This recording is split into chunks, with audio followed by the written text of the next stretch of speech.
Hi hi කොහොමද ඉතින් ඔයාලට හැමෝම ආදරෙන් සතුටින් පරිස්සමින් ඉන්නව නේද? මං හිතනවා හැමෝම ආදරෙන් සතුටින් පරිස්සමින් ඉන්නවා ඇති කියලා. ඔන්න ඉතින් අදත් මං අලුත් වීඩියෝ එකක් අරන් ආවා. අද නම් උදේම හොඳට ඉර පායලා තියෙනවා. මේ වටපිටාව ඉතින් ලස්සනට පේනවා. හැබැයි දවල් වෙනකොට මොනවා වෙයිද කියන්න දන්නේ නැහැ. දන්නෙත් නැහැ. ඉතින් මෙහෙට සැරින් සැරේ කාලගුණය වෙනස් වෙනවනේ.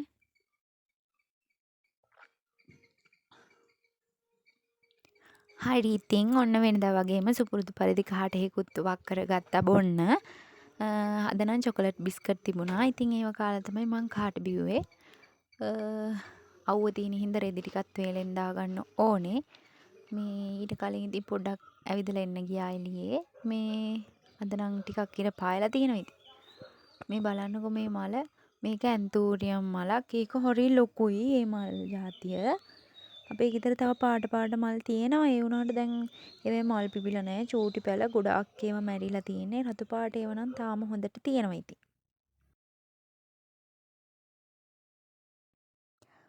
මං ඉතින් ඔන්න ඉක්මනටම මේ රෙදි ටික වේලෙන් දාගන්න එළියට ආවා. මොකද මෙහිම අවුව තිබ්බට කොයි වෙලේ වහින්න ගනින්ද දන්නේ නැහනේ. ටක් ගාලා ඉතින් අවුව තියෙන වෙලේ රෙදි ටික වේල ගන්න ඕනි. මේ දවස් ටිකේම රෙදි එකතු වෙලා තිබුණා වේල ගන්න. මොකද පහුගිය දවස් ටිකේම සැරින් සැරේ වහින නිසා මේ රෙදි වේල ගන්න විදියක් නැහැ. මේ රෙදි ටික දානවා ආපහු ඔන්න ඉක්මනටම ගන්න වෙනවා. ඒ හින්දා ඉතින් මේ අද අවුව තිබිච්ච වෙලේ ටක් ගාලා ඉතින් දාගත්තා. මේ දැම්ම කියලාත් නැහැ ඉතින් බලාගෙනම ඉන්න වෙනවා වැස්සත් ටක් ගාලා ඉතින් රෙදි ටික ගන්න. මං කිව්වනේ අපේ ගෙදර බව් යාළුවෝ දෙන්නෙක් ඉන්නවා කියලා. කළු එක්කෙනයි ක්‍රීම් පාට වගේ එක්කෙනයි. ක්‍රීම් පාට වගේ එක්කෙනා ෂැබි. ඉතින් එයා මේ දවස් ටිකේම යනවා කොහේ යනවද මන් දන්නේ නැහැ. ගිහිල්ලා වෙලාවකට රැට එනවා. සමහර වෙලාවට එයා පේන්නේ නැහැ. අන්තරස්තහ. එයාට දැන් නම දාන්න වෙනවා අතුරුදහන් කියලා. හරි දැන් නම් මගේ වැඩ ටික ඉවරයි. රෙදි ටිකත් ඔක්කොම දාගත්තා. හැබැයි තාම අවුව එන ගමන් වගේ තමයි තියෙන්නේ. දවල් වෙනකොට වහීද දන්නෙත් නැහැ ඉතින්. මල්ලි මායි කතා වුණාද රක්වාන්ට ගිහින් එමු කියලා. ඉතින් මේ අපි දෙන්න ලෙහෙස්තිලා ඉක්මනට ඉතින් පාරට ආවා. මේ කලබලේට තමයි කතා වුණේ යන් කියලා බස් එකෙන්න මං හිතන්නේ පොඩ්ඩ වෙලාවක් තියලා තමයි අපි දෙන්න පාරට ආවේ. හරි ඉතින් එහෙම බස් එක එනකන් ඉඳලා බස් එකේ ඇවිත් ඔන්න අපි දැන් රක්වාන්ට ආවා. මල්ලිගේ කොණ්ඩේ කපා ගන්නත් ඕනි කිව්ව හින්දා කොණ්ඩෙත් ඉතින් කපා ගත්තා. හැබැයි ඉතින් මල්ලිගේ කොණ්ඩේ කපා ගන්න ටිකක් වෙලා ඉන්න උනා. අපි යනකොටත් දෙන්න තුන් දෙනෙක් මෙතන හිටියා. ඉතින් මේ ඒ හින්දා ටිකක් වෙලා ඉන්න උනා. මං හිතන්නේ අපි එතන පැයක් විතර හිටියා. පැයකට වැඩිද මන් දන්නේ ඒකත් කරගෙන ඉතින් තිබිච්ච වැඩ දෙක තුන කරගෙන අපි ඉතින් ඔන්න යන්න බස් එකට ආවා. වැඩේ කියන්නේ බස් එකට ඇවිල්ලත් පැයක් විතර ඉන්න උනා. ඉතින් මොනා කරන්නද එහෙම ඉඳලා ඉතින් ආවා. මේ අපේ පැත්තට එනකොට අර විනාඩි 5න් 5ට 10න් 10ට එහෙම බස් නැහැ. සමහර වෙලාවට පැයක් පැය භාගයක් සමහර වෙලාවට කලාතුරකින් පැය දෙකක් තුනක් හරි ඉන්න වෙන වෙලාවලුත් තියෙනවා ඉතින්. මේ මොකද මේ පැත්තේ ඉතින් බස් අඩුයි. එහෙම තමයි.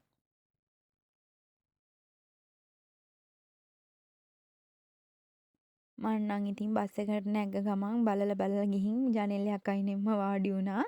මොකද මට බස් වල එහෙම යන්න හරි අමාරුයි.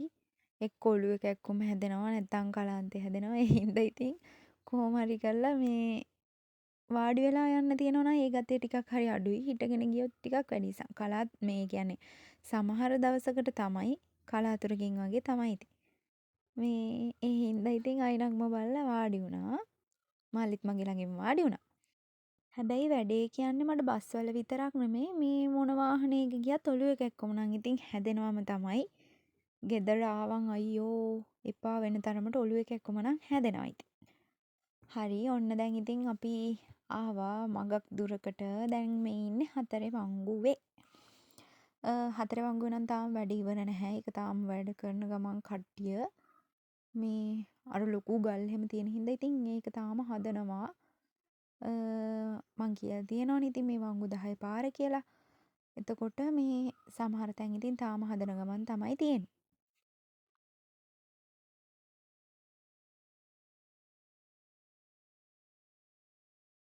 ඇත්තටම ඉතින් මේ වගේ තැන් හම්බුනාම ඉතින් පාරවල් හදනවා කියන්නේ ඉතින් කොච්චර අමාරුද නේද? අපි ලේසියට යන්න ගියාට මේ පාරවල් හදන්න කොච්චර මහන්සියක් වෙන්න ඕනිද ඉතින්. අනිත් එක තමයි ඉතින් වහින වෙලාවටත් හරි බයයිනේ ඉතින්. පාරේ යන්න උනත් හරි බයයි. ඉතින් ගල් එහෙම තියෙනවා, පස් කඳු තියෙනවා. ඉතින් අනේ මන්ද. වැඩ කරන කට්ටියත් ඇත්තටම ඉතින් වැඩ කරනකොට මේ වගේ වහිනකොට නම් වැඩ කරනකොට ඇත්තටම ඉතින් අනේ මන්ද බයයි නේද?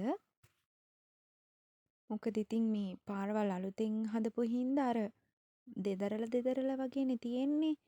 අර පාරේ ගල් කඩනකොට මේ පාර තලනකොට එහෙම දෙදරනවනේ.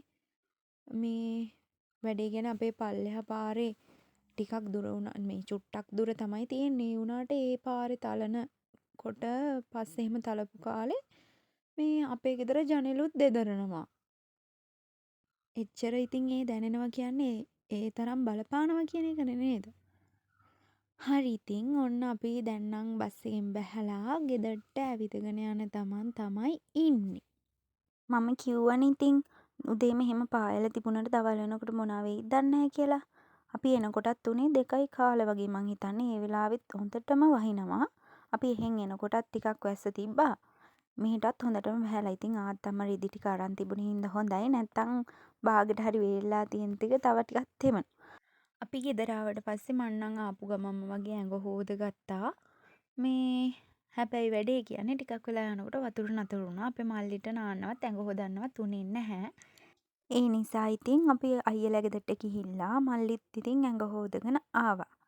ඇවිල්ලා අත්තම පරිප්පු උයලා තිබුණා. ඒ හින්දා ඉතින් ඒකටම මම කරපු වැඩේ සෝයා ටිහිකුයි කරවලයි පපඩනුයි මිරිසුයි බැදගත්තා. රෑටත් කන්න පුළුවන් හින්දා.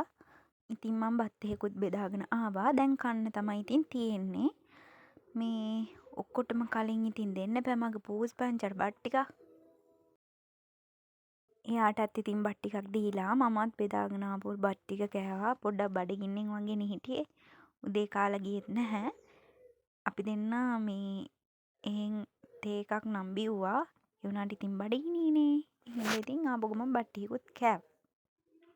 හරි ඉතින් දැන් ඔන්න අපි දෙන්නගේ සෙල්ලම් කරන වෙලාව. මෙයාත් එක්ක ටිකක් වෙලා සෙල්ලම් කරන්න ඕනි. හැමදාම දොයි යන්න කලින් කොහොම හරි මාත් එක්ක ටිකක් වෙලා සෙල්ලම් කරන්න එනවා. ඔහොම ඉතින් ටිකක් වෙලා දඟල ඉන්නවා. වැඩේ කියන්නේ අම්මට මේ බොරුවට අතින් ගහනවා, හපන්න හදනවා. හැබැයි ඉතින් රිද්දන්නේ නැහැ, රිදෙන්න කරන්නේ ආදරේට වගේ අල්ලනවා. ඉස්සෙල්ලත් මා ගාව හිටියා සුදු පාට වගේ පූසෙක්. මේ එයත් එහෙම තමයි හිටියේ හරි ආදරෙන්. එකපාරට එයාව නැති වුණා. සතෙක් අල්ලලත් දන්නේ නැහැ, කවුරු හරි ගෙනිහිල්ලත් දන්නේ නැහැ. එයා සුදු පාටයිනේ. ඒ හින්දා මේ එක්ක සතෙක් අල්ලන්නේ නැති කවුරු හරි නැත්තම් ගෙනියන්න. දෙන්නෙක් හිටියා කියන්නේ එක්කෙනෙක් නැති වෙලා ආපහු ඒත් සුදු පාට වගේ කෙනෙක් තමයි ගෙනාවේ. මේ කොහොම හරි එයාව නැති වුණා. මේ එක්ක කවුරු හරි ගෙනිහිල්ලා නැත්තම් සතෙක්වත් අල්ලලා වෙන්න ඇති. ඊට පස්සේ ඉතින් මං අවුලෙන් ඉන්නකොට අයියා මෙන්න මෙයාව ගෙනත් දුන්නා ඉතින්. මට ඉතින් ගොඩාක් සතුටුයි. ඉතින් මං හරිම ආදරෙයි.